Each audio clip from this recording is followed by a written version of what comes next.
Assalamualaikum warahmatullahi wabarakatuh. Alhamdulillahi rabbil alamin. Nahmaduhu wa nasta'inuhu wa nastahdihi wa nastaghfiruh. Wa na'udzu billahi min syururi anfusina wa min sayyiati a'malina. May yahdihillahu fala mudilla lahu wa may yudlilhu fala hadiya lahu. Allahumma salli wa sallim ala sayyidina Muhammad wa ala alihi wa sahbihi wa man tabi'ahum bi ihsanin ila yaumiddin. Wa la hawla wa la quwwata illa billahil aliyyil azim. Rabbi shrah li sadri wa yassir li amri wahlul 'uqdatam min lisani yafqahu qawli. Allahumma faqihna fid din wa 'allimna at-ta'wil. Allahumma arinal haqqa haqqan warzuqna ittiba'ah wa arinal batila batilan warzuqna ijtinabah. Rabbana atina fid dunya hasanah fil akhirati hasanatan wa qina adzaban nar. Walhamdulillahi rabbil alamin. Insyaallah yang saya hormati Tuan Imam dan barisan pegawai syarak, pegawai Masjid Tun Khalil Tanjung Minyak, khususnya Tuan Pengerusi, adik-adik jawatan kuasa, muslimin muslimat, hadirin hadirat yang dirahmati Allah Subhanahu wa taala. Insyaallah pada pagi ini kita panjatkan kesyukuran dipertemukan Allah Subhanahu wa taala kepada kita di rumah Allah di bulan yang penuh dengan keberkatan, pensyariatan haji, dan kita bersyukur baru sahaja selesai kita menyambut Aidil Adha. Semoga Allah Subhanahu wa taala meningkatkan keimanan dan keyakinan kita, menerima segala amalan yang kita lakukan bersempena dengan Aidil Adha. Kalau kita tidak dapat menunaikan fardu haji, kita berada di bumi, iaitu di kampung halaman kita sendiri, dapat menunaikan ibadat, bertakbir, bertahlil, bertahmid. Kita menghidupkan dengan salat Aidil Adha, kemudian disempurnakan ibadat kurban sepanjang hari-hari yang dipanggil hari-hari nahar tadi, terdiri daripada hari Aidil Adha dan hari Tasyrik selama 3 hari. InsyaAllah kita doakan rakan-rakan kita yang tunaikan fardu haji. Semalam saya tolong kawan saya pun dah balik dah, rupanya dah balik dah. InsyaAllah dah mula penerbangan awal, mungkin yang awal-awal lah, yang buat nafar awal terus bergerak balik ke Malaysia, dah sampai dah pun semalam. Jadi kita tunggulah rakan-rakan dan sahabat-sahabat kita. Kita ni tak tahulah bila agaknya giliran tuan-tuan yang menunggu giliran bilakah akan mendapat tetamu Allah Subhanahu wa taala. Doa, daftar, sediakan peruntukan yang cukup buat mengkata persiapan untuk menjadi tetamu Allah Subhanahu wa taala. InsyaAllah tuan-tuan, kita buka majlis kita dengan bacaan Ummul Kitab untuk kita hadiahkan kepada baginda Nabi sallallahu alaihi wasallam, para sahabat, isteri serta keluarga baginda, dan seterusnya kita hadiahkan kepada kedua ibu bapa kita, guru-guru kita, orang yang berjasa kepada kita, kepada mereka semua dengan lafaz syai'ulillah ilahumul fatihah.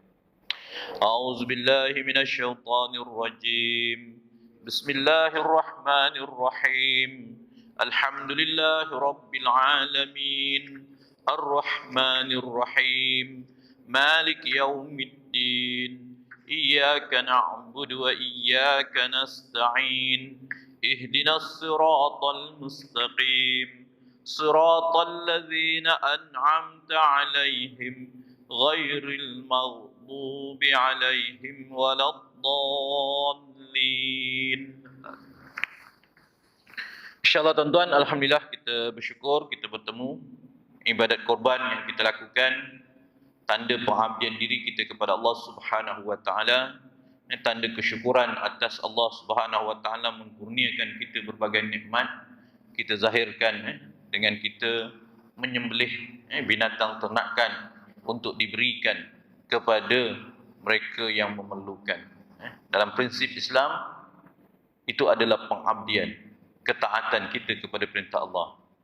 Tapi Allah tidak perlukan daging tersebut. Bukan tanda kita menyembah Allah, Allah kita kena letakkan daging, darah.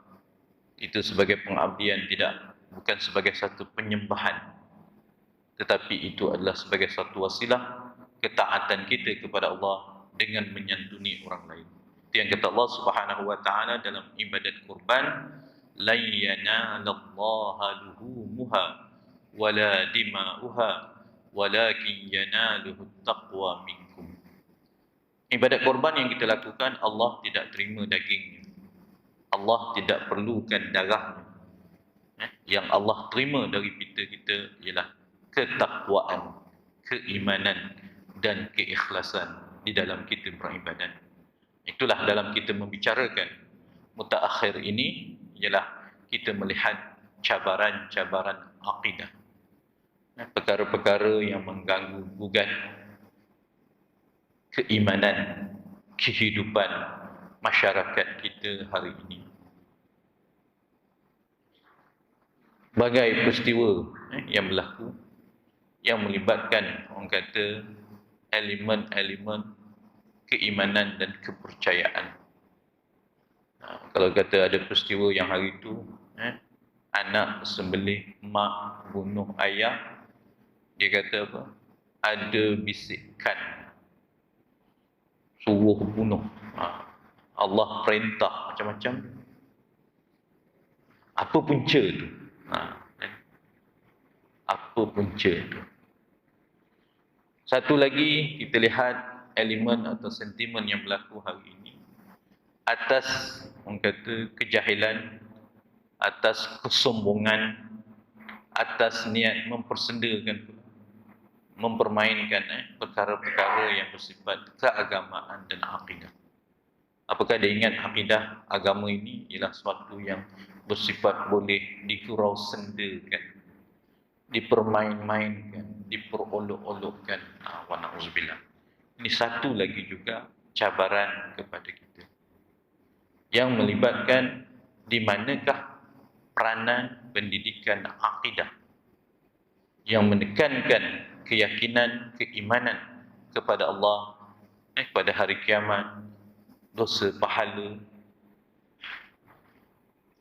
dalam kehidupan kita. Ada lagi elemen-elemen yang kita tengok juga mengganggu gugat kepada diri kita, keluarga kita, masyarakat kita. Apa dia? Hari ini kecewa, bunuh diri. Macam dah tak ada harapan lagi dah. Bunuh diri dah jadi sebagai satu jalan singkat untuk tidak menghadapi apa-apa ujian dalam kehidupan. Jalan singkat, selesai masalah. Aku tak ganggu orang, orang tak ganggu aku. Apakah betul, tuan-tuan? Ini juga jalan singkat. Akhirnya aku tak nak itu. Ini macam-macam yang berlaku kadang-kadang bukan kerana apa pun. Putus cinta, gagal, tak boleh bayar hutang, sakit hati dengan keluarga, putus harapan. Ini tuan-tuan, kalau kita lihat di manakah peranan akidah, pendidikan rohani, pendidikan pegangan agama yang kita sedang bicarakan hari ini. InsyaAllah tuan-tuan, bagaimana untuk melahirkan suatu umat yang berkualiti, yang berdaya tahan, tidak ada putus asa, yang meletakkan kebergantungan keyakinan kepada Allah Subhanahu wa taala.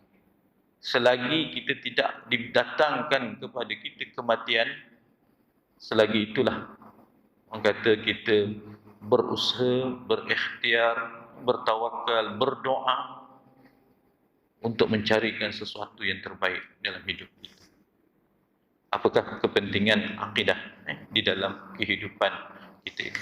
Pada bulan yang lepas kita telah membicarakan asas-asas yang disebutkan sebagai akidah, iaitu ilmu yang berkaitan berhubung dengan kepercayaan, keimanan seseorang kepada Allah Subhanahu wa taala, kepada kerasulan baginda Nabi sallallahu alaihi wasallam, kepada perkara-perkara syam'iyat dan ghaibiyat.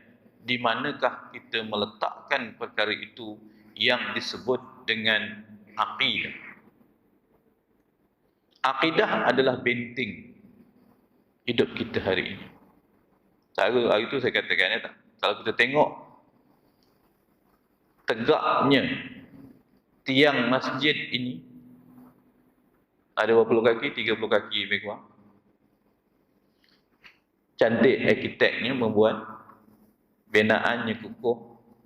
Tapi percaya tak, kalau orang teknikal mengatakan tiang yang tertegak ini, bumbung yang tersergam ini, yang kita nampak bahawa yang kita tak nampak pilingnya 5-6 kaki aja tuan-tuan. Untuk membina sebuah bangunan yang kukuh, lagi tinggi, yang kita nampak lah. Yang tak nampak, yang tertanam untuk menegakkan, memastikan bangunan tadi tidak roboh, bangunan tadi tidak bergoncang, bangunan tadi tak ada orang kata fasadnya, piling yang tertanam di dalam tanah untuk menegakkan bangunan tadi mungkin lebih tinggi daripada bangunan yang tertegak ini. Siapa orang teknikal, kontraktor ke tak? Agak-agak tiang kalau sebesar ini nak menahan bumbung yang ada di atas ini, adakah mungkin pilingnya 10 kaki? Ya, sudah pasti minta maaf, saya kata entah pilingnya 150 kaki. Berapa batang batu konkrit yang masuk ke dalam? Berapa orang kata mungkin bukan sebesar tapak ini, mungkin 3 kali ganda daripada tapak ini. Tu sekarang kalau kita tengok orang buat bangunan, besar sangat tapak gajah ni, ke tak? Tapak pun nama tapak gajah, betul kan? Nak buat satu bangunan tadi, dia punya konkrit. Kenapa? Konkrit itulah yang akan menampung struktur bangunan yang ada, mencakar ataupun yang menggapai tingginya tadi. Begitu jugalah kehidupan kita. Kita akan berhadapan sebagai manusia yang hidup di dunia ini dengan berbagai-bagai ujian. Yang ujian tadi akan menguji kita. Pertama, kita dah lalui ujian pertama. Adakah seorang manusia dilahirkan di dunia ini, dia hendak memilih nikmat iman atau wa na'udzubillah azab kafir? Itu ujian yang pertama. Nak menjadi seorang muslim atau menjadi seorang yang tidak muslim. Maka kata Allah, wa hadainahun najdain falaq tahamal aqabah wa ma adraka mal aqabah. Aku tunjukkan kepada kamu 2 jalan. Satu jalan namanya jalan keimanan, satu lagi namanya jalan kesesatan. Nak pilih yang mana? Yang pertama. Setelah kita membuat keputusan memilih jalan keimanan atas prinsip kita hidup atau dilahirkan, iman ini datang dengan 2 cara. Kalau kita lihat secara umumnya. Pertama, kita dapat nikmat iman, nikmat mukmin, nikmat muslim tadi secara warisan. Kata ulama, an-nas ala dini mulukihim. Pegangan agama seseorang tadi atas agama ibu bapanya atau penguasanya. Jadi kita dapatlah nikmat mak kita Islam, alhamdulillah. Lahirlah kita dalam Islam. Ada orang mendapat nikmat iman dengan melakukan pengorbanan. Apa pengorbanan yang besar? Apa pengorbanan yang besar seorang yang mendapat nikmat iman, nikmat Islam ialah dengan pengorbanan. Pengorbanannya ialah dia meninggalkan pegangan agama ibu bapa, nenek moyang mereka daripada tidak Islam menjadi Islam. Ramai tuan-tuan. Daripada seorang yang kafir, Allah berikan hidayah, Allah berikan petunjuk dengan berbagai asbab. Ada yang tanya, kenapa masuk Islam? Saya suka tengok orang Islam. Kenapa masuk Islam? Kerana saya berkawan dengan orang Islam sejak kecil lagi. Kenapa masuk Islam? Kerana saya dengar Bangun tidur dengar azan, bangun tidur dengar azan, dalam tidur dengar azan. Lepas tu bila saya bangun betul-betul azan. Dia kata. Jadi sentiasa seminggu bermain dengan azan aja. Ada yang dengar, dia kata, saya dengar bacaan Quran, sedap suaranya. Dia dengar dengan azan, dengan bacaan Quran, menjadi petunjuk kepada mereka. Macam mana kamu dapat Islam? Saya tengok Islam dengan saya baca Quran, tengok, membuat perbandingan. Ada yang masuk Kristian dahulu, ada yang masuk Hindu dulu, ada yang pergi Buddha pula. Dia terang tahu. Lah dia kata ini semua bukan benar lah. Dia kata tengok baca Quran, baru dia dapat nikmat iman. Dia mendapat nikmat iman dengan berkorban. Apa yang dikorbankan? Dia mengorbankan pegangan agama asalnya. Kadang-kadang tuan-tuan dah berakar umbi. 40 tahun hidup dalam keadaan gaya hidup yang bebas, tiada halal dan haram, tiada pantang dan larang. Tiba-tiba membuat keputusan, hidup aku ni tak ada makna lah, dia kata. Tak ada hala tuju, sesat barat. Akhirnya dia buat, Allah berikan dia petunjuk. Hidayah milik siapa? Hidayah milik Allah Subhanahu wa ta'ala. Itu sebab kalau kita lihat, kata satu hukama, dia kata, kalau kamu melihat orang yang kafir, muliakanlah dia juga. Kenapa? Kita tidak tahu di sebalik kekafirannya nanti, satu hari nanti dia dapat hidayah Allah Subhanahu wa ta'ala. Kita tak tahu. Jangan kata dia tak mulia. Muliakan dia. Hormati dia sebagai hak seorang manusia. Kerana dalam kekafirannya kita tidak tahu bilakah hidayah Allah Subhanahu wa ta'ala datang kepada mereka. Dan bila datangnya pada hidayah kepada mereka, apa dia? Kadang-kadang mereka lebih hebat daripada kita. Kenapa? Kerana mereka datang dengan ujian dan cubaan. Kita ni dengan relax saja, tak ada apa lah. Dia datang dengan ujian dan cubaan. Kita ni kalau diuji, ini di situ, adakah kita boleh bertahan dengan ujian tadi? Sebab dalam konteks hidup ni, wallahu alam, ada orang bermula dengan keadaan tidak Islam. Tidak Islam, kafir. Akhir hidup dapat nikmat Islam. Ada manusia yang lahirnya Islam. Ini yang sedang kita hadapi cabaran sekarang ni. Lahirnya Islam, tapi hujungnya dia rasa tak gembira dengan Islam. Dan kita doakan, kita yang ketiga ialah lahirnya Islam, berdoa, berakhirnya kita nanti memejamkan mata kita dalam hidup kita ini dengan Islam dan beriman kepada Allah. Dan ada orang pula, dia lahir dalam keadaan tidak Islam, akhir hayatnya pun sama terus Islam. Itu kita tak nak langsung. Yang mana kita nak? Yang pertama, kita tak mungkin boleh lalui, tak lahir dalam keadaan tidak Islam jadi Islam. Tak, kita tak lalui. Itu biar mereka yang ditakdirkan tadi. Yang kita sekarang ni, kita nak berada atas fasa kita, track kita, laluan kita, lahir dalam keadaan beriman. Dan kita minta, Allahumma ahina bil iman. Ya Allah, hidupkan aku bersama dalam keadaan beriman. Lepas tu, wa amitna bil iman. Ni yang kita nak ni. Akhir hayat kita nanti, matikanlah kami bersama-sama dengan orang yang beriman. Dalam keadaan kita beriman ni tadi, ada ujian. Itu yang kita minta lagi dengan Allah Subhanahu wa ta'ala.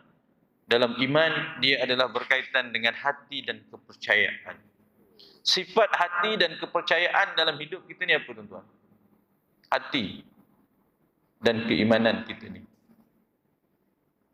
Sifatnya liar. Sifatnya kalau ibarat kiasan kita, boleh kita kurungkan hati ni duduk dalam jasad kita. Tapi kita tidak boleh menyekat hati kita untuk keluar daripada jasad kita. Hati ni kita, dia duduk ni, dia tak lari. Tapi boleh kita sekat tak dia punya keinginan untuk keluar daripada jasad kita. Wa na'udzubillah. Allahu akbar. Itu yang kita minta, apa dia? Allahu ya muqallibal qulub, tsabbit qulubana ala dinika wa ala ta'atik. Ya Allah, Engkaulah Tuhan yang membolak-balik, meragu-ragukan, kejap nak, kejap tak nak, kejap bersetuju, kejap tak setuju, kejap ya, kejap tidak. Akhirnya kau ni apa ni? Pandangan tak stabil, keputusan tak konsisten, cakap berbelit-belit macam-macam, tak? Kita minta pada Allah, ya Allah, Engkaulah Tuhan yang membolak-balikkan hati kita ni. Keputusan yang tidak konsisten, hati yang tidak pernah khusyuk, nafsu yang tidak pernah puas, keinginan yang tidak pernah terbatas. Walaupun dia duduk dalam hati kita ni boleh pergi jauh daripada tubuh jasad kita.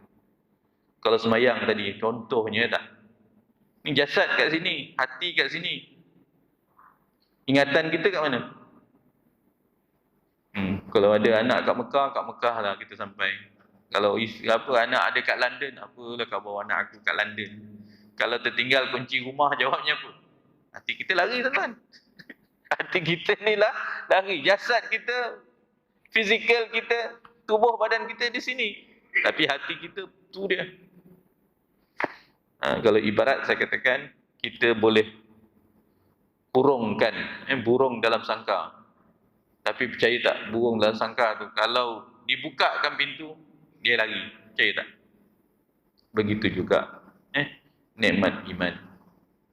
Kalau kita tidak kawal, kalau kita tidak bendung, kalau kita tidak jaga, kalau kita tidak istiqamah, wa na'udzubillah, nikmat iman boleh hilang. Ini yang sedang kita hadapi dalam ujian-ujian mutaakhir ini, tentang kehidupan masyarakat kita dalam ini tadi, tuan-tuan. Cerita pasal putus asa. Satu lagi ujian yang datang pada kita ialah ini elemen-elemen yang mengganggu gugat keimanan kita. Ajaran-ajaran yang meragukan dan menyesatkan. Banyak, tuan-tuan, perkara-perkara yang lari daripada landasan ajaran Islam yang sebenar. Ini yang kita takut, tuan-tuan. Kecewa ada, rendah semua, tuan-tuan. Maka apakah peranan keimanan dan ketakwaan kita apabila kita bercakap tentang kehidupan ini? Maka apabila kita bercakap tadi, datanglah ilmu yang kita bicarakan, ialah ilmu kalam atau ilmu tauhid, iaitu ilmu yang membicarakan, menyelidiki keimanan, kepercayaan seseorang berhubung dengan Allah Subhanahu wa taala, keimanan kepada para rasul dan kitab yang diturunkan, dan keyakinan kepada perkara-perkara sam'iyat dengan dalil-dalil yang yakin, sama ada bersifat akliyah atau nakliyah. Untuk membina keimanan, dia ada dua sumber kita yang dipanggil dalil. Kita percaya kepada sesuatu, kita beriman kepada sesuatu. Dalam Islam, tidak kita hendak yang namanya taklid buta, yang kita tidak tahu apa yang kita buat, apa matlamat sesuatu kita diperintahkan.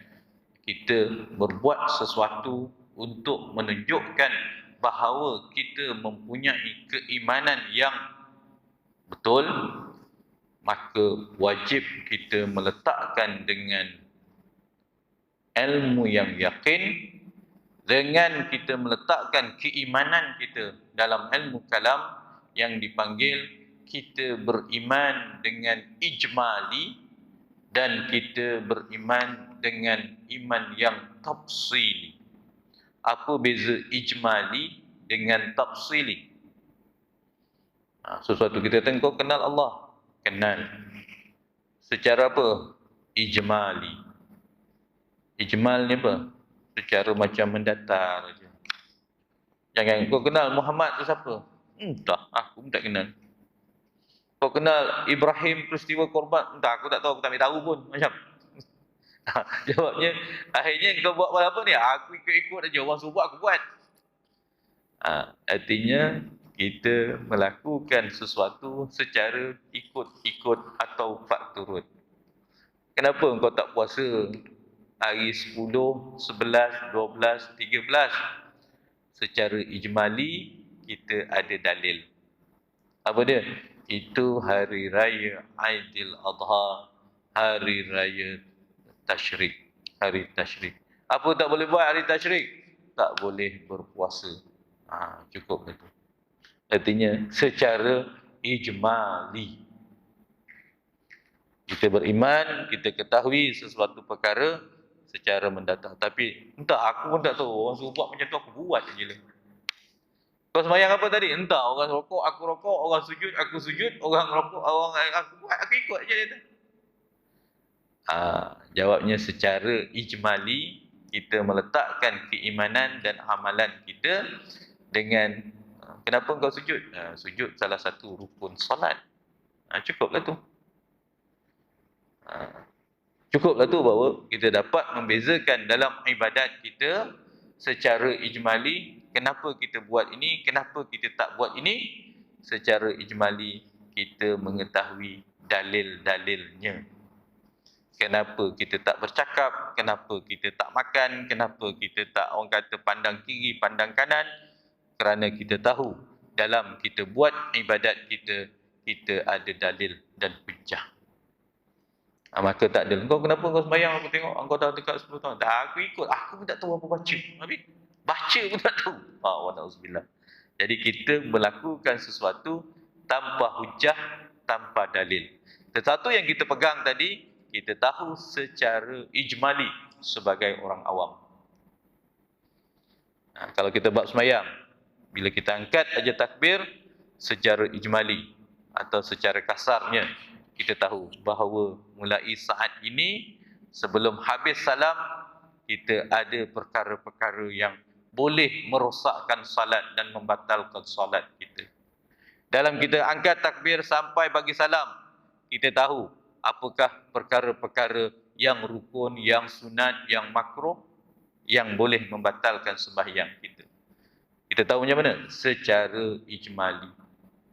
Mana rukun fi'linya, mana rukun qaulinya, mana rukun qalbi, kita tahu secara ringkas. Kasar, tahu beza. Yang ni rokok ke sunat? Ni sujud ke rukun ke sunat? Buat ni makruh ke tak makruh? Tertinggal yang ini, ya saya tahu. Sebab kita ada dalil. Itu secara ijmali. Yang kedua, kita beriman dengan sesuatu perkara tadi, kita melakukan sesuatu amalan tadi dengan dalil-dalil yang tafsili. Kau ni Tuhan kau berapa? Satu. Apa hujah dia? Tafsili dia? Tu. Rujuk surah Al-Ikhlas. Kan ada hujah tu. Kenapa kita mengatakan Tuhan itu satu? Tidak dua, tidak ada anak, tidak ada suami, tidak ada isteri. Itu sebab baru ni tuan-tuan ada satu ajaran sedang berkembang. Dia kata Tuhan orang Kristian, tuan, dalam Kristian. Dia kata Tuhan, prinsip Kristian dia ada Trinity. Trinity, tiga Tuhan. Dia ada Tuhan Bapa, dia ada Tuhan Anak, dia ada Tuhan Rohul Kudus atau Holy Spirit, Tuhan juga. Akhirnya datang satu mazhab baru sekarang ni dekat Korea, dia mempeloporkan diri dia, kalau Tuhan dah ada Tuhan Bapa, Tuhan dah ada Tuhan Anak, dia pula mengisytiharkan dia adalah Tuhan Ibu. Dia pula mengisytiharkan dia Tuhan Ibu. Ibu, dia perempuan, akhirnya perempuan pun boleh jadi Tuhan ni. Wallahualam menembak Dia buat dalam konteks motivasi, dalam konteks sosial, dalam konteks kebajikan, dalam konteks masih hidup lagi. Sekarang dia mengisytiharkan dirinya Tuhan. Tuhan baru. Kristian di Korea. Jawab kita, mana mungkin? Ya tak? Kenapa kita katakan tadi kita tolak sebarang konsep tiga Tuhan, kuasa lain bukan Tuhan? Ada dalil dan hujah. Kenapa kita berpegang? Maka dalil dan hujah tadi barulah dinamakan sebagai kita berhujah dengan dalil-dalil yang tafsili. Maka dua dalil tadi, maka datanglah disebut di dalam ilmu kalam, kita membicarakan bab akidah, kita beriman dengan dalil-dalil naqliyah dan dalil-dalil aqliyah. Apa makna dalil naqliyah? Dalil-dalil untuk mengenal apa yang Allah wajibkan kita imani, kita dapat daripada dinukilkan, dipetik, diambil daripada Al-Quranul Karim. Banyak perkara yang belum berlaku, yang belum dilihat, yang belum kita temui, tapi telah diceritakan oleh Allah.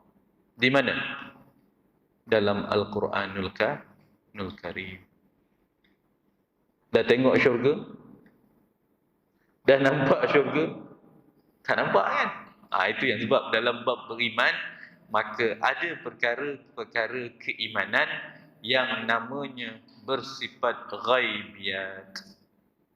Tak nampak, atau disebut dengan perkara-perkara sam'iyat. Dengar tapi tak nampak. Tapi suruh kita imani, suruh kita yakini. Macam mana nak beriman? Apa dalil kau kata ada syurga, ada neraka? Ada hari kiamat, ada azab kubur, ada alam barzakh, ada kematian?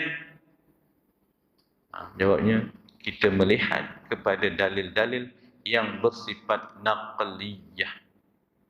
Naqliyah tadi apa? Allah khabarkan kepada kita dalam kalamnya Al-Quranul Karim menjadi rujukan peristiwa-peristiwa yang akan berlaku, perkara-perkara yang telah berlaku. Perkara yang telah berlaku pada nabi-nabi yang sebelum. Kita tak jumpa Adam, kita tak jumpa Ibrahim alaihissalam, kita tak jumpa Musa alaihissalam, kita tak jumpa Muhammad sallallahu alaihi wasallam. Dah 1400, macam mana kita nak jumpa? Macam mana kita nak berhujah? Macam mana kita nak percaya? Kita percaya kerana ada dalil dan nas yang diceritakan oleh Allah di dalam Al-Quranul Karim. Barulah kita dapat sebenarnya kita beriman, kita percaya tadi kerana ada dalilnya. Apakah dalilnya? Iaitu daripada Al-Quranul Karim. Bersifat keimanan. Itu sebab ada satu buku saya pernah baca, apakah akal boleh mengenal Allah? Jangan cari Quran, jangan cari hadis, pakai akal saja. Jumpa tak Tuhan tuan-tuan? Pakai akal saja. Boleh jumpa tak? Takkan jumpa. Tapi bila ada dalil yang nakli tadi, baru datang yang kedua, dipanggil dalil-dalil akli, yang logik atau tidak logik. Ini sebab dalam ilmu kalam, ilmu akidah, dua sumber ini menjadi hujah. Jangan berhujah dengan akal sahaja. Jangan berhujah dalam bab agama dengan akal. Kita tak jumpa jawapannya nanti. Kalau kita tidak merujuk daripada nas, teks yang asal, iaitu Al-Quran dan hadis Nabi sallallahu alaihi wasallam. Contoh mudah aja. Kita bersembahyang. Kemudian tengah-tengah sembahyang terkentut. Kalau logik akal, kentut tu keluar kat mana? Kat dubur kan, daripada bontot kita. Kalau ikut akal, nak cuci mana?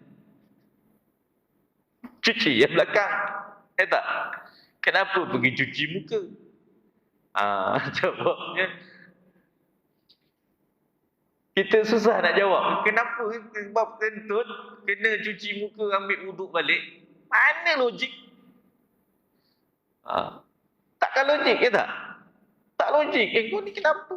Tak. Dalam bab agama, kalau pakai ilmu logik tak jumpa. Semata-mata logik, kecuali melihat kepada dalil. Kenapa? Oh, Allah perintah. Kenapa sembahyang maghrib 3 rakaat, subuh 2 rakaat? Jangan tanya, tak jumpa nanti.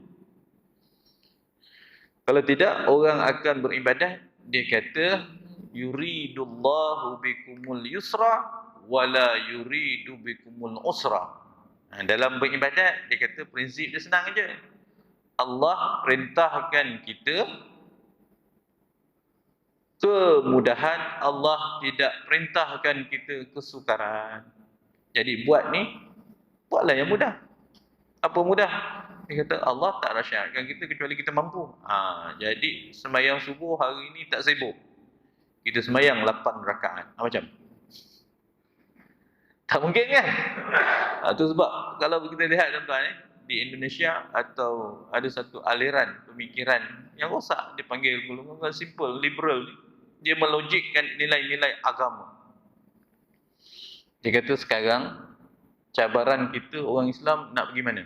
Salah satu rukun Islam yang hendak kita tunaikan, di Mekah. Tahun ni limit 1 juta. Orang Islam sedunia ada 1.8 bilion ke 2 bilion katakanlah. Kenapa susah-susah? Kan ibadat tu mudah. Lepas tu dia buat keputusan, tak mahu sampai di Indonesia. Haji tu boleh berlaku sepanjang tahun. Macam? Jadi lepas orang balik haji, giliran kita pula pergi haji. Kita berwukuflah di Padang Arafah, kita melontarlah dekat Mina, kita pergilah mabit di Muzdalifah. Kan lapang, tak ada gangguan, kan seronok tak? Sepanjang tahun. Wa na'udzubillah. Dia pakai ikut logik. Jangan susah-susah. Haji Allah mudah aja. Haji ni sepanjang tahun dia tu. Yang kita berebut nak cari bulan Zulhijjah ni kenapa? Wa na'udzubillah. Itu dia pakai logik. Ada boleh logik, tetapi jangan lari daripada prinsip asal. Sesuatu perkara disyariatkan, dihalalkan atau diharamkan, diperintahkan wajib atau dilarangkan kena tinggal, boleh kita fikirkan. Tetapi untuk melogikkan perkara-perkara tadi, tidak sekadar dengan akal sahaja. Kita merujuk kembali kepada teks yang asal, Al-Quranul Karim, hadis Nabi, ijma' para ulama dan qiyas. Itulah menjadi ikatan pada kita. Kalau tidak, kita akan terpengaruh dengan elemen-elemen logik akal. Walaupun akal logik, tetapi tidak selaras dengan nas dan hukum, tak ada. Kan dulu ada cerita tak? Kenapa rebut-rebut sangat hari Jumaat? Kan senang hari Jumaat tu kita buat pada hari Sabtu. Macam? Kan senang ke tak? Jadi yang mana tak dapat sembahyang pada hari Jumaat, kita berkumpul pada hari Sabtu. Tengah hari sekarang, buat sembahyang Jumaat. Sembahyang Jumaat ke kalau hari Sabtu? Dia kata dia ingat logik je tadi. Dia ingat logik tu, sembahyang tu boleh buat hari-hari biasa. Tidak. Maka dalam syariat kita, dalam beribadat, ada ibadat-ibadat kita yang sifatnya khusus. Ada sifatnya khusus. Kita balik tadi. Sifatnya khusus. Khususnya ada yang berkaitan tentang hari. Ada yang berkaitan tentang tempat. Ada yang berkaitan tentang bilangan. Ada yang berkaitan tentang masa. Contoh. Kalau kita sihat, kita cakap, aku nak beriktikaf. Ibadat tu khusus ke umum? Ibadat tu khusus ke umum? Khusus. Bila sebut iktikaf, Kita pun kata, jom kita beriktikaf dekat stadium Hang Jebat tu, jadi tak? Jadi tak tuan-tuan? Tak jadi. Iktikaf, jawabnya walaupun perkara tu sunat, tapi sifat iktikaf tadi khusus. Di mana boleh beriktikaf? Di masjid. Jangan ada, jom kita beriktikaf kat Pantai Kelebang kejap. Tak jadi je tu. Tak jadi lah. Jadi iktikaf, perkataan iktikaf tu khusus. Di mana? Tapi masa beriktikaf umum. Bila-bila masa. Daripada pagi sampai petang. Tapi perbuatan iktikaf tadi khusus pada tempatnya. Tempat lain tak boleh dah beriktikaf. Pantai tak nama iktikaf, stadium tak nama iktikaf. Tak apalah, aku nak balik iktikaf kat rumah aku. Iktikaf atas katil, jadi tak? Iktikaf juga memang tidur lah. Tapi tak nama iktikaf, aku nak tidur. Iktikaf ialah di rumah Allah. Istilah kalau kita kata ibadat tawaf, orang pergi haji, jom kita tawaf. Gimana? Kita tawaf Bandar Melaka. Betul ke perkataan tawaf pergi Bandar Melaka? Jom kita tawaf. Betul lah tu, tawaf tu pergi Bandar Melaka, pergi pusing-pusing ke tak? Tapi ibadat tak tawaf Bandar Melaka? Tak jadi ibadat. Tapi kalau kata tawaf, jawabnya apa? Pertama, tempatnya. Kau pergi tawaf kat mana ni? Aku tengok kejap dah balik. Aku baru kejap tadi tawaf dekat masjid Tanjung Minyak. Berapa pusingan? 7 pusingan. Tawaf ke tu? Tak. Tawaf jawabnya cuma berlaku di Masjidil Haram.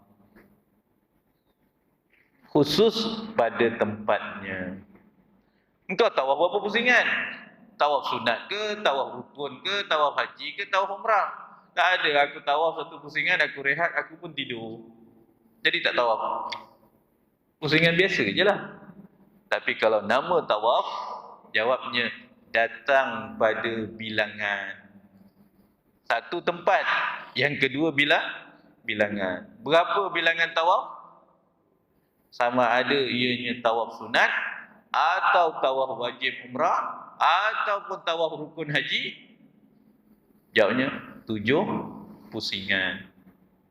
Jangan menyongsang pula, tak nama tawaf juga. Aku tengok orang semua pergi ke sana, aku seorang buat pelik sikit, aku tawaf macam ni. Tawaf tak? Tak sempurna juga tawafnya. Tawaf jawabnya kita mengiringkan bahu kita ni tadi, pusinglah 7 pusingan. Jadi dengan sebab itu saya kata dalam istilah tadi bila kita sebut ibadat, maka ibadat yang khusus akan datang cara atas hari.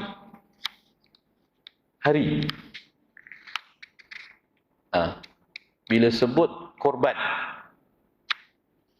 hari itu sampai bergebut nak buat korban kan, nak agih daging korban. Lepas tu dia pun logik, aku pening-pening kepala, hari ni 16 hari bulan buatlah korban. Ramai boleh tolong, ramai orang nak daging, jadi tak korban hari ni. Jadi tak korban hari ni, kalau kita sembelih lembu 10 ekor pun. Tidak nama ibadat korban. Korban tadi khususnya akan berlaku pada hari tasyrik, hari Zulhijjah 10 Yaumul Aidil Adha. Itulah 4 hari. Lebih daripada 4 hari tadi, datanglah dia sembelihan yang lain.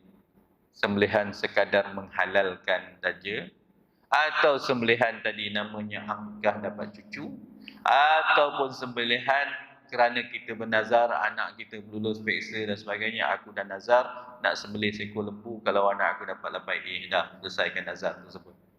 Tapi apa? Aku nak korban, aku dah nazar nak korban pada 17 Zulhijjah nanti. Nazar tu wajib tunai tak jadi tunai? Itu nazar yang fasad. Aku dah nazar. Ini kan ada orang, jawabnya ada nazar yang tak boleh buat. Puasa. Aku dah bersumpah. Wa na'udzubillah. Tak boleh.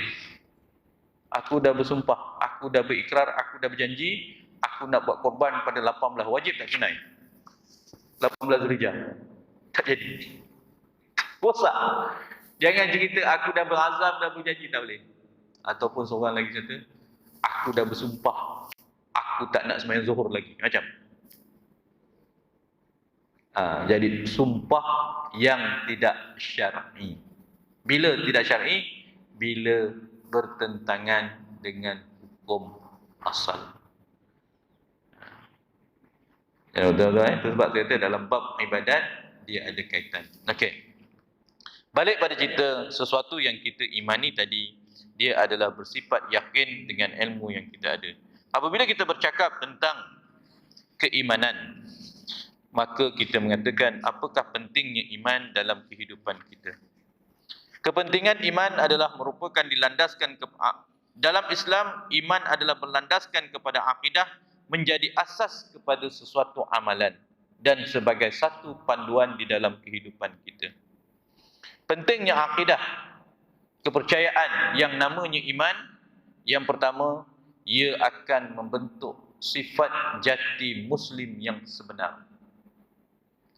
Ini yang kata Allah Subhanahu wa taala, sifat jati muslim yang sebenar, wala tahinu wala tahzanu wa antumul a'lau na in kuntum mu'minin. Kenapa pentingnya iman? Kata Allah, jangan kamu rasa terhina, jangan kamu rasa kecewa, putus asa. Apa sifat orang beriman? Wa antumul a'lau na in kuntum mu'minin. Sesungguhnya kamu adalah orang yang tinggi martabat dan kedudukannya di sisi Allah Subhanahu wa taala. Ini tuan-tuan, pentingnya iman dalam kehidupan. Pertama, membentuk jati diri sebagai seorang manusia yang tahu ke mana matlamat hidup yang harus kita pergi. Yang kedua, pentingnya akidah.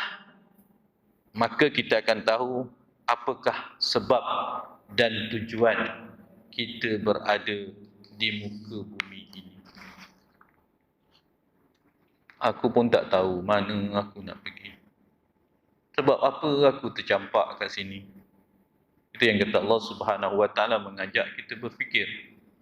Ayahsabul insanu an yutraka sudah. Alam yakun nutfatan min maniyyin yumna. Thumma kana 'alaqatan fa khalaqa fa sawwa. Faja'ala minhu az-zawjayn az-zakara wal unsa alaysa zalika biqadirin ala an yuhyiyal mauta. Wahai manusia, adakah kamu menyangka kamu dibiarkan, dicampakkan di dunia itu begitu saja? Kau duduk kat dunia, entahlah sementara ada jalan aja lah. Macam orang tak ada apa? Jalan aja lah, adab aja lah. Tak mau, adab, ayat kata macam tu ke tak? Tetapi tidak. Kata Allah, tidakkah kamu melihat bagaimana Allah telah menciptakan kamu? Bagaimana Allah menciptakan kamu mim maniyyin yumna, daripada air mani yang setitik. Summa kana 'alaqatan fa khalaqa fa sawwa. Kemudian menjadi seketul daging. Faja'ala minhu az-zawjayn az-zakara wal unsa. Kemudian menjadi seorang lelaki ataupun seorang perempuan. Kata Allah, alaysa zalika biqadirin ala an yuhyiyal mauta. Tidakkah kamu melihat bahawa kebesaran keagungan Allah yang menghidupkan, yang boleh mematikan. Jadi kita nampak hidup kita ini, pentingnya akidah akan menjadikan hidup kita ini bertujuan dan hidup kita ini bermatlamat. Apa matlamat kita? Sudah pasti kita tahu siapakah kita dan siapa Allah Subhanahu wa taala. Itu yang kata Allah Subhanahu wa taala ingatkan, apabila kita ni hidup, jangan kamu berlagak sombong di atas muka bumi ini. wala tamshi fil ardi maraha. Kata Allah, jangan kita sombong dengan apa yang kita ada. Jangan kita rasa berjalan di atas muka bumi ini dalam keadaan yang sombong. Kenapa? Segala-galanya kita ada, kononnya. Banyak mana yang kita ada daripada apa yang Allah miliki. Apa yang ada pada kita pun sekadar apa, tuan-tuan? Allah pinjamkan saja. Allah pinjamkan saja pada kita. Kita ada nyawa. Boleh kita kata aku nak hidup 1000 tahun lagi? Tak. Nyawa sekadar dipinjamkan seketika kepada kita. Kita ada tubuh badan yang cantik daripada hujung kaki sampai hujung rambut. Adakah milik kita? Kalau milik kita, orang lain tu ambil tau. Tapi sekelip mata je boleh patah kaki, boleh hilang tangan, boleh hilang mata. Satu hari yang tarik nikmat tadi. Kita ada harta? Tak banyaklah, kita ada kasut. Kasut aku ke tak? Turun masjid kan ada lagi tak kasut kita kakak? Wallahu alam. Habis kasut pula tak ada. Jawabnya apa? Apalah habis semua tak? Akhirnya kita pun kata, alah kasut tu dah. Ada orang ada kereta, atau kereta pun hilang juga. Ada orang ada kuasa. Itu yang kita balik, tuan-tuan. Apa yang kata Allah Subhanahu wa taala, qulillahumma malikal mulki tu'til mulka man tasha wa tanzi'ul mulka mimman tasha wa tu'izzu man tasha wa tudhillu man tasha biyadikal khair innaka ala kulli syai'in qadir. Nak ingat kan, tuan-tuan? Katakanlah wahai Muhammad, qulillahumma malikal mulki tu'til mulka man tasha. Allah lah yang memiliki kemuliaan, segala kekuasaan yang mutlak. Allah yang mutlak, kekuasaan adalah Allah. Qulillahumma malikal mulki tu'til mulka man tasha. Allah kekuasaan yang mutlak ni milik Allah. Tapi apa dia? Dia beri kekuasaan kepada sesiapa yang dia kendaki. Satu hari nanti apa dia? Dia akan mencabut kekuasaan daripada siapa yang dia kendaki. Macam-macam cara cabut. Sakit, kalah, salah guna. Macam sekarang berlaku di Sri Lanka macam. Sri Lanka, tuan-tuan. Dia ingat dia ada duit, segala-gala dia kuasa, akhirnya kalah dekat mana? Kuasa rakyat. Sekarang jawatan kosong di Sri Lanka, tiada presiden, tiada perdana menteri. Menteri pun dah habis dah. Duit pun tidak boleh memberi kursi tadi. Jangan ingat, duit boleh membeli kuasa. Kuasa yang diberikan kepada kita sebagai pinjaman sahaja. Kuasa yang diberikan kepada kita sebagai amanah dan tanggungjawab sahaja. Satu hari nanti kuasa itu akan hilang. Suatu hari nanti kuasa itu akan bertukar tangan. Satu hari nanti kuasa itu akan tiada kat kita. Kalau tengok diri kita ni, tuan-tuan, dulu selera makan macam 20 pantang letak ya tak? 30 semua boleh. Masuk 45. Aku ni tak boleh lah. Yang ni jantung, yang ni kencing manis. Masuk 60. Nafsu nak makan ada. Kau belikan semua tak? Tengok macam, Abang Haji beli makan ni ramai. Tak, tinggal berdua orang. Dalam orang rumah pun masak lah semangat. Dalam seketul je diusik ni. Alah. Habis dah umur 70 nanti macam. Tengok aja. Dapat air yang tidak, masak. Tapi selera makan, kuasa nak makan. Makin kecil lagi dah. Selera tu ada, nafsu tu ada. Tapi kuasa dah tak ada. Wallahu alam. Kata Allah, biyadikal khair innaka ala kulli syai'in qadir.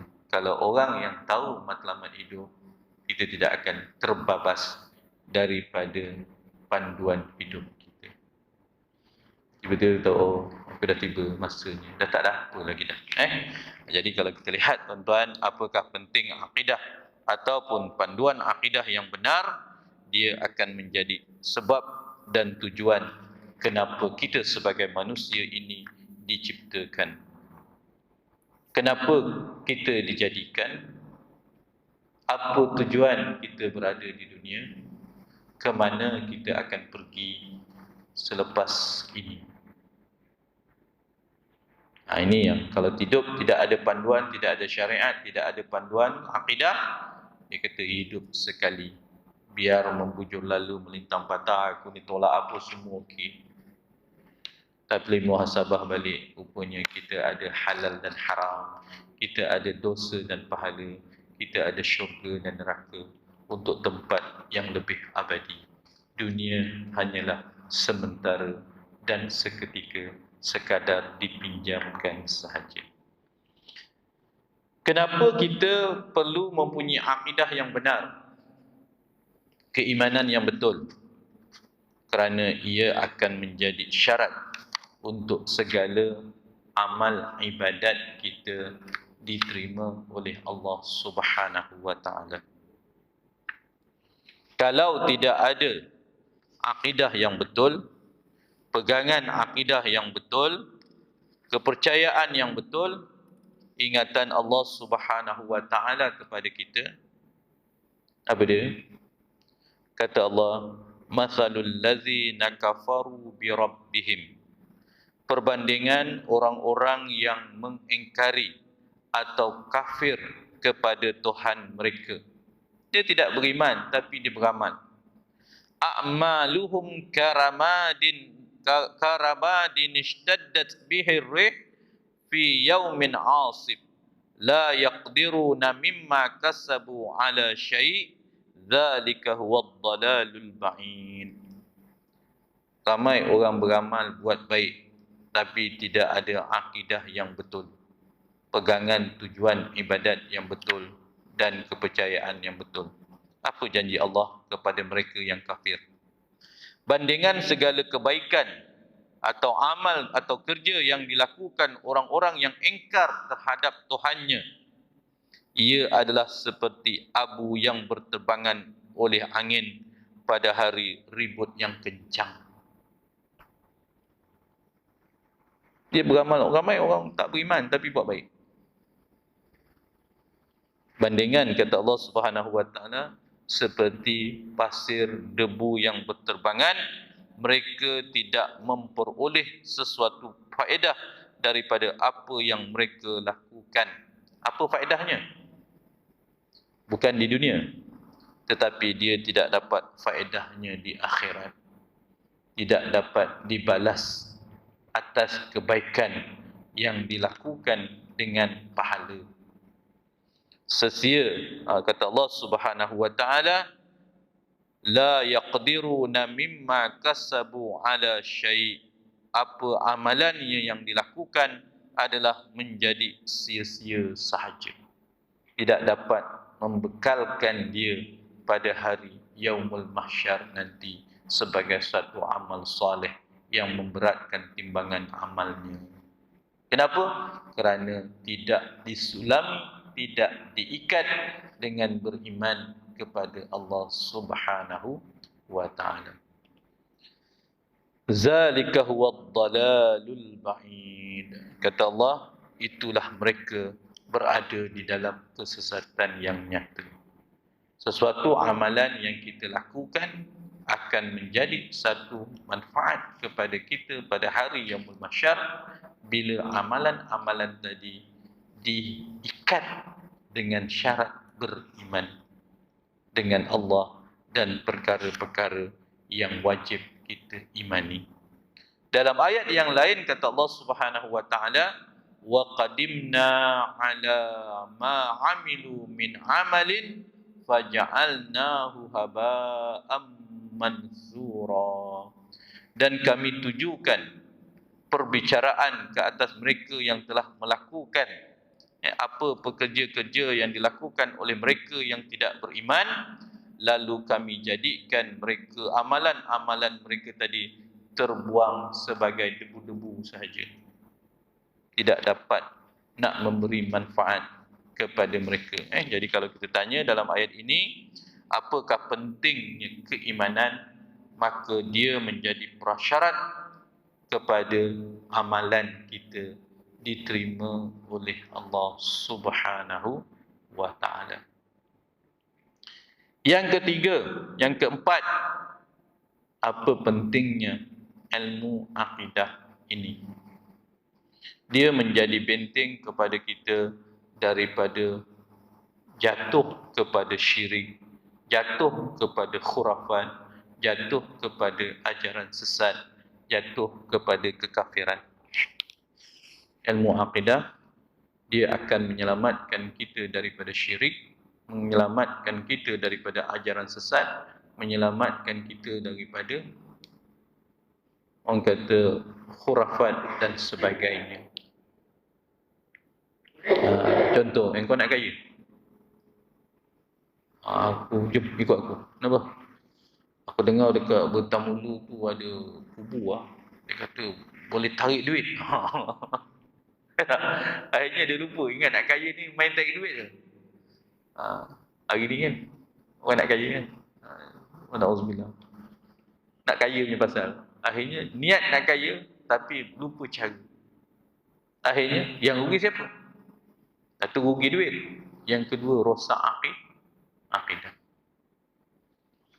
Tuan-tuan itu sebab hari ni Alhamdulillah ada satu dekat saya berjumpa dengan orang tadi, Alhamdulillah, di Merlemau, di mana tak silap saya, namanya ajarannya As-Salamah.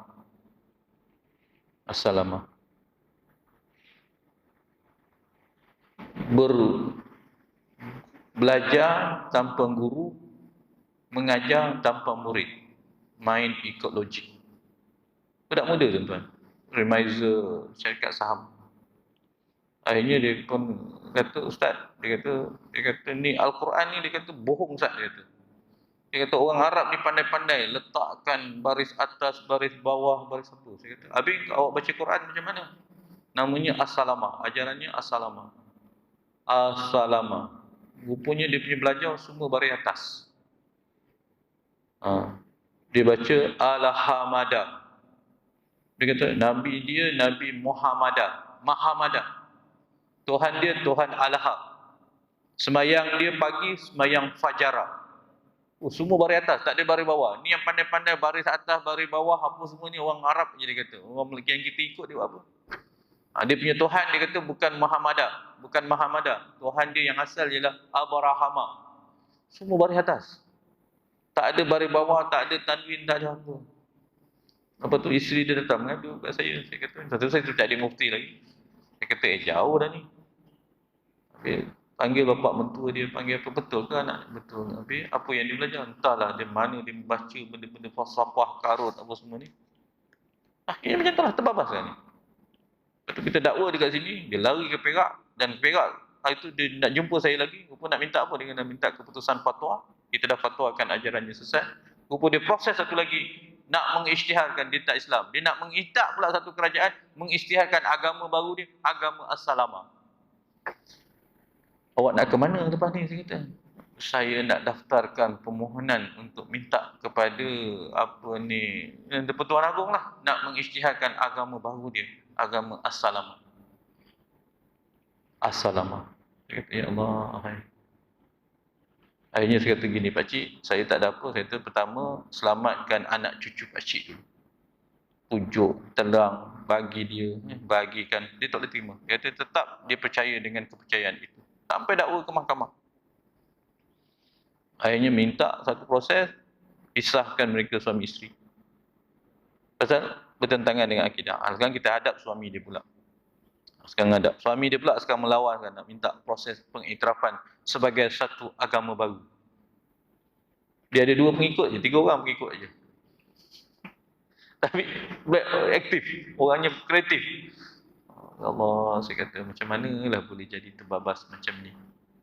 Masing-masing tuan-tuan jangan perhatikan, orang kata jangan fikir, biarkan perkara ini berlaku. Ini menjadi benteng kepada kehidupan kita ini. Pentingnya akidah yang betul, akidah yang sahih akan menyelamatkan kita daripada kesesatan, akan menyelamatkan kita daripada kesyirikan, khurafat dan sebagainya. Itulah penting pada tuan-tuan dalam kehidupan kita yang penuh mencabar ini.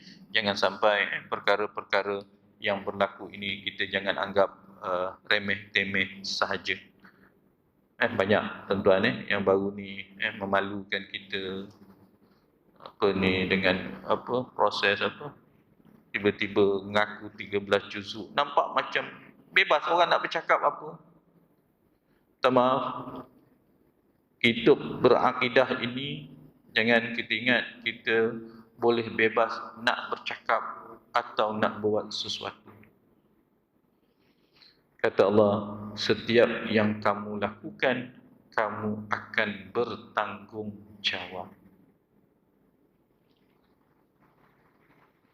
Sesungguhnya pendengaran kamu, penglihatan kamu, hati kamu, kata-kata kamu, apa yang kita buat di dunia ini, kita akan bertanggungjawab di akhirat nanti di hadapan Allah Subhanahu wa ta'ala. Kalau tidak ada nilai keimanan, kepercayaan, bertanggungjawab di hadapan Allah, manusia akan buat apa yang dia nak buat. Wallahu a'lam tuan-tuan. Inilah panduan hidup berakidah kepada kita sebagai seorang Muslim yang beriman kepada Allah dan Rasulnya dan beriman dengan apa yang wajib kita imani. Wallahu a'lam. Bagi yang baik datangnya daripada Allah. Kesilapan penyampaian saya mohonkan kemaafan. Wabillahi taufiq wal hidayah. Wassalamualaikum warahmatullahi wabarakatuh.